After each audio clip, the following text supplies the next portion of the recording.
Everyone, स्वागत आहे तुमचं स्वप्नालीच्या नवीन ब्लॉगमध्ये। दिवसाची मस्त अशी सुरुवात झालेली आहे। तुमच्या पण दिवसाची मस्त सुरुवात झालेली असेल। आणि आज आहे गुरुवार। आज माझा 6वा गुरुवार होता। सर्वात पहिल्यांदा सगळ्यांना गुरुवारच्या खूप खूप शुभेच्छा। श्री स्वामी समर्थ। आणि आज माझा 6वा गुरुवार होता आणि तो पण आज माझा घरी होता, म्हणजे पुण्याच्या घरी नव्हता, तर तो आज गावाकडे होता। त्याच्यामुळे मग मी इथंच म्हटलं चला आज पूजा मांडून घेऊया। पहिले सकाळचं आपलं उठल्या उठल्या काम म्हणजे अंघोळ करणं आणि जी स्वामींची पूजा आहे ती मांडणं होतं। तर पटकन अशी सकाळी रेडी झाले, अंघोळ वगैरे करून घेतली आणि सगळी पूजेची तयारी केली। आणि घरी असल्यानंतर तर काही सगळं सामान एकाच याच्यात अवेलेबल होतं। तसं पुण्यात असल्यानंतर पहिले आदल्या दिवशी सगळं मला आणून ठेवावं लागतं, म्हणजे फुलं वगैरे, नारळ, हे ते आंब्याची पानं, हे ते सगळं मला आधीच तयारी करून ठेवावी लागती। पण घरी तसं काही नाही, सगळं 5-10 मिनिटमध्ये अवेलेबल झालं पूजेचं सामान। सकाळच्या वेळेला म्हटलं चला आता पहिले पूजा मांडून घेऊया आणि त्यानंतर मग वाचन करूया, कारण कालचा पण उपवास होता आणि आज परत गुरुवारचा उपवास। आणि गुरुवारचा उपवास तर मी संध्याकाळी सोडत असते, त्याच्यामुळे सकाळी काही खाण्याची माझी म्हणजे काही विषयच नव्हता। सकाळी काल पण मी खिचडीच खाल्ली होती, साबुदाणा। आज पण मग काय बनवायचा हाच मी विचार करत होते, पण खिचडी खाणारच नव्हती बिलकुल, कारण माझं खिचडीनं जरा माझं पोट दुखतं, त्याच्यामुळे मी ती स्किप करते। तर आज मस्त साबुदाणा वडे बनवूया असं ठरवलं होतं। नैवेद्याला पण होतील आणि त्यानंतर मी पण साबुदाणा वडे मस्त घरचं ताई आहे ते पण खाणार। आणि त्यानंतर बाकीचं मग जे संध्याकाळी मग बघू आता काय बनवायचं काय नाही स्पेशल। तसं तर मला पुरणपोळीचं इन्व्हिटेशन होतं आज दुपारीच, पण मी कधीच गुरुवार दुपारी सोडत नाही, त्याच्यामुळे मग मला संध्याकाळी बहुतेक पुरणपोळी खायला जावं लागेल। पुरणपोळी मला आवडत नाही तशी, पण आज काकूचं खूप चाललं आहे माझ्या हातची पुरणपोळी खाऊन बघ, म्हणजे माझ्या ज्या आज्या सासू आहे त्यांचं खूप चालू आहे की खाऊन बघ खाऊन बघ। तर म्हटलं चला मी संध्याकाळी येईल खाण्यासाठी, पण आत्ता दुपारी नाही पॉसिबल होणार, कारण मी गुरुवार कधीच सोडत नाही। आणि त्यानंतर म्हटलं आता पहिले पूजा मांडून घेऊया आणि पहिले नैवेद्य दाखवून थोडंफार खाऊन घेते, कारण काल रात्री म्हणजे 3-4च्या दरम्यान आम्ही खिचडी खाल्ली होती। पूजेला टाईम झाला होता थोडासा, त्याच्यामुळे एवढं लेट झालं ना, मग संध्याकाळी मी नॉर्मल असं चिवडा वगैरे खाल्ला, जास्त भूक पण नव्हती आणि ते ॲसिडिटी सारखं झालं, त्याच्यामुळं आज सकाळी मला खूप भूक लागली होती। चहा वगैरे घेतला, म्हटलं पहिले पूजा मांडून घेऊ, वाचन बघायला आता 3-4 वाजताच करल, कारण आता पूजा हे ते करून घेते, बाकीचं पण थोडंसं कामाचं काही नाही। आज तर मी सिक लीव्हच टाकली आहे, कारण आज थोडी तब्येत पण बरोबर नव्हती आणि ऑफिसचा डे होता।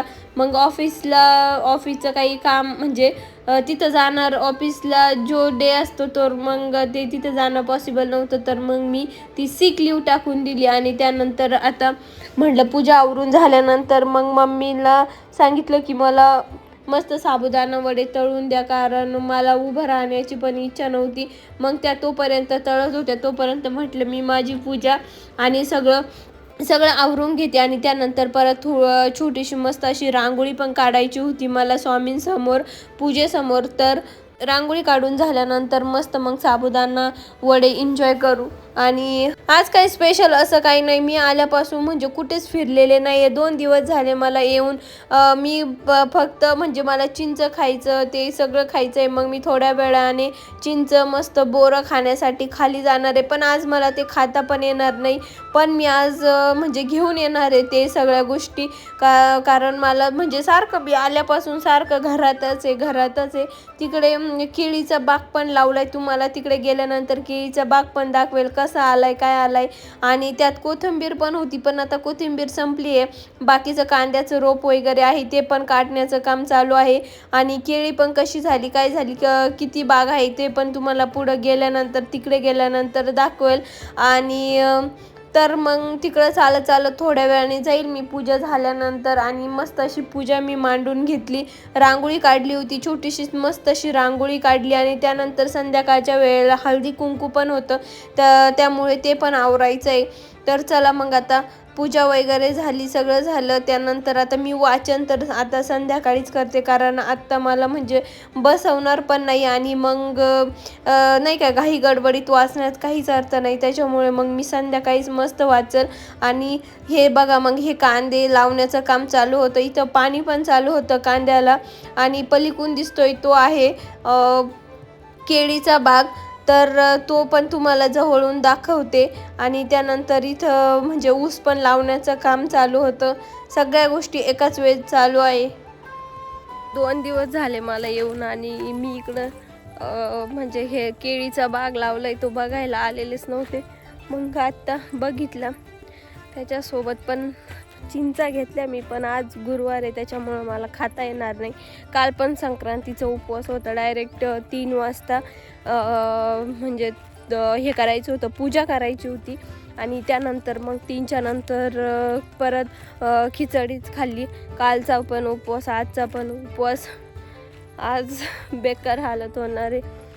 चिंचा इतक्या भारी मस्त पिकल्या आहे ना, थोड्या पिकलेल्या थोड्या कच्च्या, पण आता त्या मला बिलकुलच खाता येणार नाही आहे. त्याच्यामुळं मी आता त्या घरी घेऊन जाते आणि कुठेतरी साईडला ठेवते, कारण चिंचा बघितल्यानंतर मला अजिबातच कंट्रोल होत नाही. मी कालपासून बोरं चिंचा सारख्या गोळा करते, पण ते मला खाता येत नाही. तर चलो मग आता घरी जाते. इतका छान केळीचा बाग आलाय ना, मस्त केळी इतक्या मस्त झाल्या सगळ्या. आणि हे आहे चिंचेचं झाड. एवढ्या तर घेतले मी चिंच.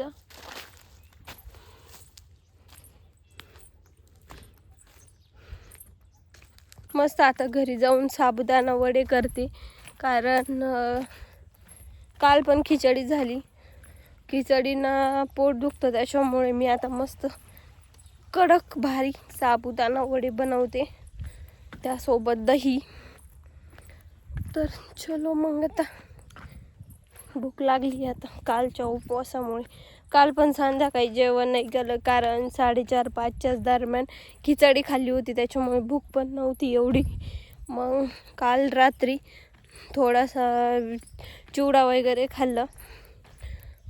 आता जाते मी घरी आणि मस्त साबुदाणा वडे बनवते. मम्मी त्यांचं चालू आहे काम. मी आले होते फिरत इकडं, पूजा मांडून झाली होती, फिरत आले होते.